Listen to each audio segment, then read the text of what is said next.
blah, blah, blah, blah, blah, blah. Did something. He's a mentor. He's a mentor with iMentor Chicago. He volunteers with literally every incredible organization. The dude is with Home Against St. John's. He's with Link Unlimited. He's with Flagler Lead Fund.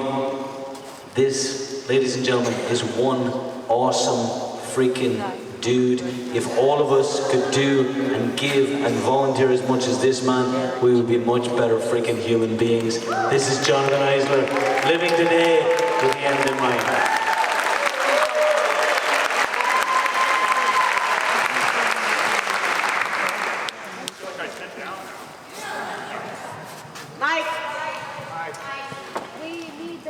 So what would you do over the next 23 hours and 59 minutes if you knew, without a doubt, that in one day you would be dead?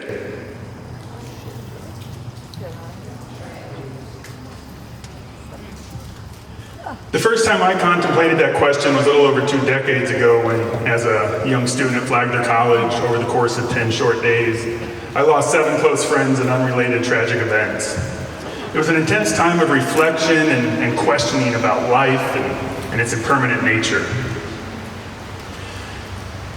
This rough time taught me a tough lesson at a young age too, that life is fleeting. It got me curious, what really matters to us in the end? My curiosity led me to start exploring what first responders, what cops, what hospice workers heard being there, witnessing life's final breaths. What I discovered is eye-opening. I realized that if I stayed mindful of what matters in the end, I could orchestrate my life every day in a way that when it's my turn to turn my final page, I could take my final breaths with a sense of accomplishment, a sense of fulfillment, and with minimal regrets. I believe James Dean might have said it in a slightly different spirit, but I found his words, "Dream like you'll live forever and live like you'll die today," captured my discovery. And they became my guiding beacon in life. For me, it was about cherishing every moment, remembering that nothing's guaranteed, and living every day like it might be your last. From this exploration, I was able to distill down 7 principles that have since guided how I live intentionally every day, with the focus on making the last page of my life the best it can be. My hope is that over the next few minutes as we talk through these, that they will inspire you too to live a life of purpose and to embrace life with vigor. From this single wide trailer in southern Alabama, where I was born at home in, I'm in my mom's belly right there, to exploring the world and soaring over Machu Picchu, I've learned that our past does not determine our future. And often the real limits that we face in life are self-imposed.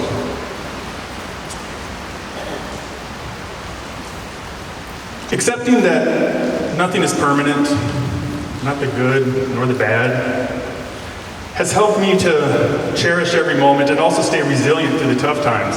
When things are great, I make sure that I pause and that I savor them. And conversely, when things get shitty, I hang on because I know that those too shall pass. Zeroing in on who and what are truly important and understanding that these priorities can shift throughout life has enabled me to stay focused on what is genuinely significant in my life and in my world, while still staying open to the unknown of tomorrow. When I feel there's something I should do, I do it.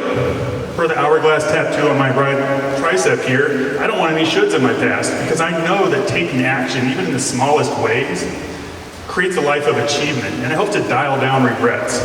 It also helps to keep me from shooting all over myself, if you know what I mean. When times get tough or things go south, I have found that I grow and I evolve and I discover new possibilities by tackling the challenges head on. Look, years of gymnastics and extreme sports has taken a toll on my body and what I can do today. But instead of resigning to a life less mobile, I found that things like the forgiveness of water enables me to keep soaring. Having clear goals and knowing the why behind them is critical. It keeps my life moving forward and gives me direction. It's the difference between one bricklayer saying they're building a wall, while the person next to them says, I'm building a hospital that in the near future will save thousands and thousands of lives. Throughout the day, I ask myself, is this a distraction? It helps me to stay focused on what truly matters and what's important to me. Now, to be clear, distractions are often important, but I try to stay mindful of where I'm putting my time and energy to make sure that I'm actually doing what I feel in my heart I should be. Staying open to the possibility that I might be wrong and not being afraid of what I don't understand keeps me open and curious. It's been a game changer in how I grow and evolve. Our little fur baby here, Gherkin, instead of running away what must have looked like a tsunami the first time he saw a wave, he cautiously approached, and I think we can all agree that he loves the beach more than anything. Maybe more than that ball, too. I've also learned to focus on what I can change and accept what I can't. It's about moving forward. It's about being mindful about where I'm putting my time and energy. I literally have this printed out by my desk at home as a reminder. Helping others to help themselves versus just fixing things for them has been incredibly fulfilling for me in my life. It's about empowerment. Look, I could stand up here and tell you what I think you need to do to live the type of life that I think is best, but I would much rather share a couple examples and share my story in hopes that something inspires you to live the life that you want to live. Every day I ask myself, what is the legacy that I want to leave? And what is it that I have to do today to make that possible? It's about living in a way that I'd be proud to be remembered, because I know that one of these days I'm not going to get a chance to change that.